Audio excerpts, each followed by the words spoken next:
Biraz daha gülümse. A 78-pound chocolate Doberman named Ruby growls every single time you touch her paws. She argues out loud when you talk to her, and her first owner left the country and handed her to a shelter the morning of his flight, like a piece of furniture that would not fit in a suitcase. 3 families read her file and walked. The shelter worker looked me in the eye and told me not to take her. 11 weeks later, at 2:47 in the morning, the loudest dog I have ever owned went completely silent. That silence is the only reason I'm still here to tell you this. My name is Emery. I was 23, living alone in a rented 1-bedroom on the east side of Tulsa, working overnight shifts stocking pallets at a grocery warehouse. I came home at 6 in the morning to an apartment so quiet I could hear the refrigerator thinking. 10 months. That is how long I had gone without a single person saying my name out loud inside those walls.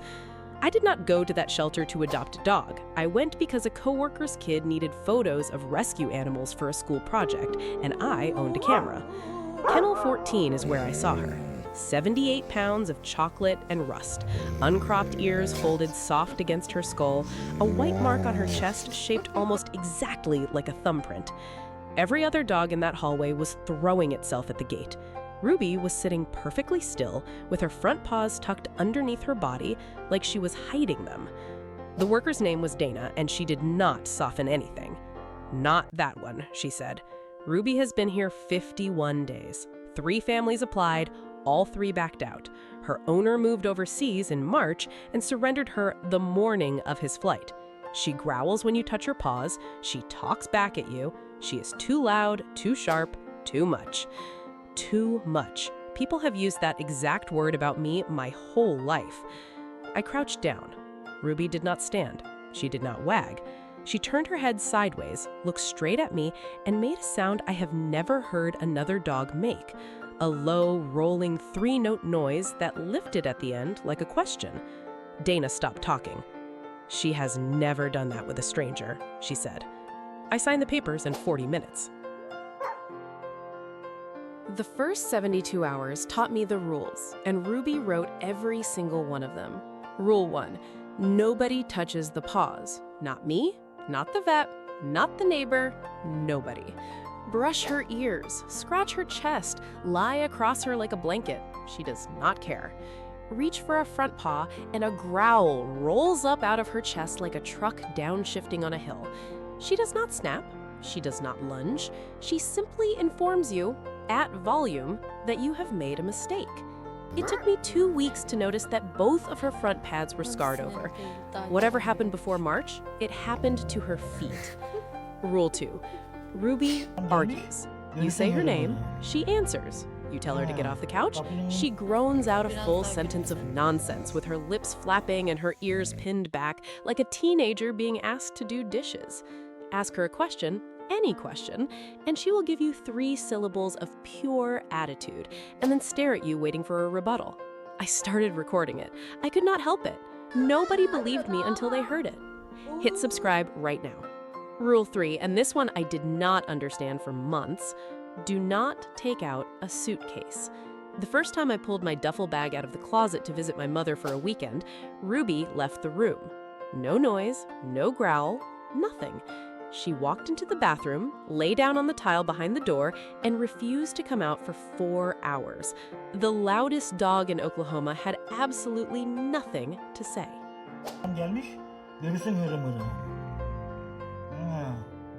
Outside that apartment, though, nobody saw any of it. They saw 78 pounds of Doberman on a leash, and they crossed the street. A woman at the dog park asked me to leave the fenced area. My landlord left a note about the breed. My own mother told me on the phone, in the flat voice she saves for bad decisions, that a dog who growls is a dog who bites, and that I was going to learn that lesson the hard way. I stopped explaining. I would come home at 6 in the morning, drop my keys in the bowl, and Ruby would meet me at the door and complain at me for a solid 90 seconds about how long I had been gone. Then she would flop against my legs and put her chin on my knee, and the apartment would stop being quiet. Comment your dog's name. 7 weeks in, on a Tuesday, I worked a double and got home at 4 in the morning instead of 6. I fell asleep on top of the blankets with my work boots still on. At 2:47 the following night, I woke up because something was wrong with the room. It was silent. Ruby was standing at the foot of the bed, not on it, standing beside it, front paws planted, body locked, head torn toward the sliding door in the living room. Her ears were up, her chest was moving fast, and she was not making a single sound. That was what woke me. Not a bark, the absence of one. 11 weeks of a dog who narrated everything, and she had gone completely silent. I sat up. She did not look at me. She walked 4 steps forward and stopped between me and the hallway, and when I tried to move past her, she leaned her whole shoulder into my shin and would not let me through. That is when I heard it, a soft, patient scraping at the sliding door track. Somebody was working the frame. I called 911 from the bathroom with the door locked and my hand over my mouth.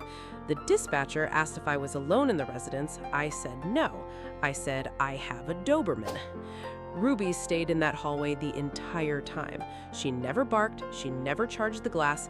She simply stood there with all 4 paws planted, the same paws nobody was allowed to touch, and she did not move an inch. The officers arrived in 6 minutes. The sliding door screen was bent out of its channel and dropped in the grass. There was a flathead screwdriver in the flower bed with the handle wrapped in electrical tape. Mine was the 3rd apartment in that complex hit in 5 weeks. The other 2 were entered. One of them, the woman, was home.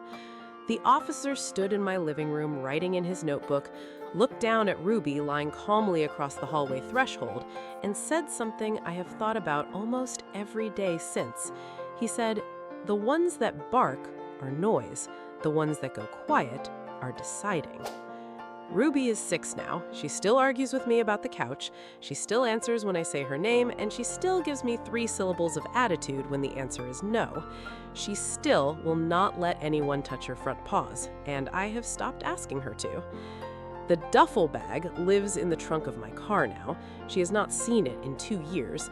Every night when I get home at 6 in the morning, she meets me at the door and complains for 90 seconds. And every night before she settles, she walks the length of the apartment once, checks the sliding door, and lies down across the hallway with her paws planted where she can see me. Somebody flew across an ocean and left her behind because she was too loud, too sharp, too much. 11 weeks later, all that noise stopped at exactly the right moment. Biraz daha gülümse. So here is what I still cannot answer. Did Ruby stand in that hallway to protect me? Or did she stand there because she had already lost one home and was not going to lose another? Tell me which one you believe.